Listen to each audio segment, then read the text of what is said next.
She didn't scream. She said her name clearly. She said where she was standing, and she said she was scared. The operator told her to stay put. She did. She never came home. Her name was Emily Carter. She was 31 years old, married. And this is the story of what happens when you do exactly what you retold, and the system decides you don't qualify for help.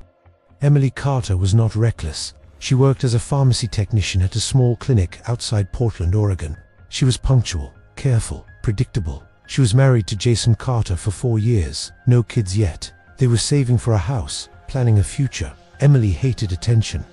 She hated making a scene. She followed rules because she believed they existed for a reason, to keep people safe. That night, she stayed late at work. It wasn't planned. A co-worker had called in sick, and Emily, being Emily, volunteered to cover the shift. She was the kind of person you could count on.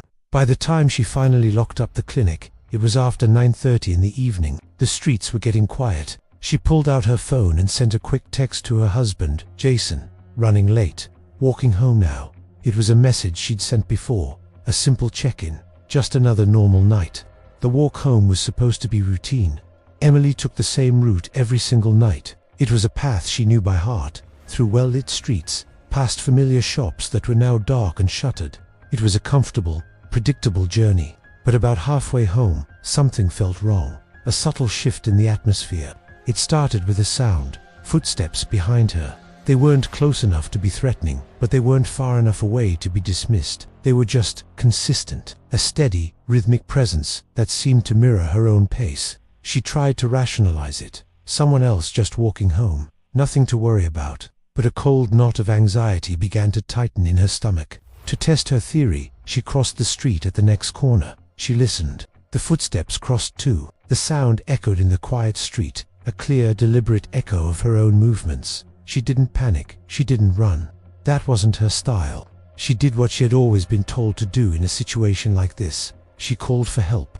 But she didn't call emergency services. She was afraid of overreacting, of wasting valuable resources on what might be nothing. So she called a non-emergency line instead.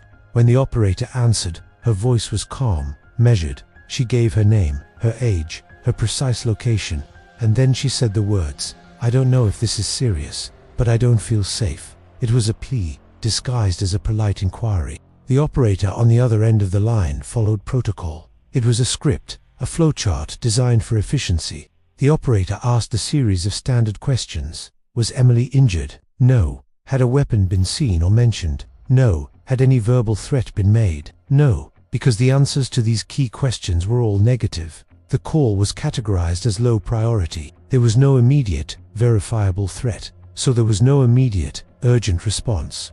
The operator gave Emily a set of instructions, straight from the manual. 1. Stay under a streetlight where you are visible. 2. Remain on the line. 3. Call back if the situation escalates. That last part was key. The system required escalation. Emily then asked a critical question. Should I keep walking? She was looking for guidance, for permission. The answer from the operator was clear.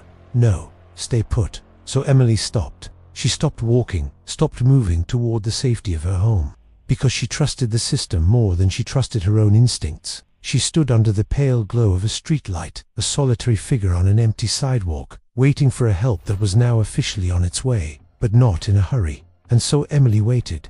She did exactly as she was told. She stood still, a perfect, stationary target, under the light. Cars passed by, their headlights sweeping across her before disappearing down the road. The street was quiet, eerily so. At some point during that wait, the call ended. There was no final scream recorded, no sound of a struggle, no last panicked breath, just silence. The connection was lost, and with it, Emily's last link to safety.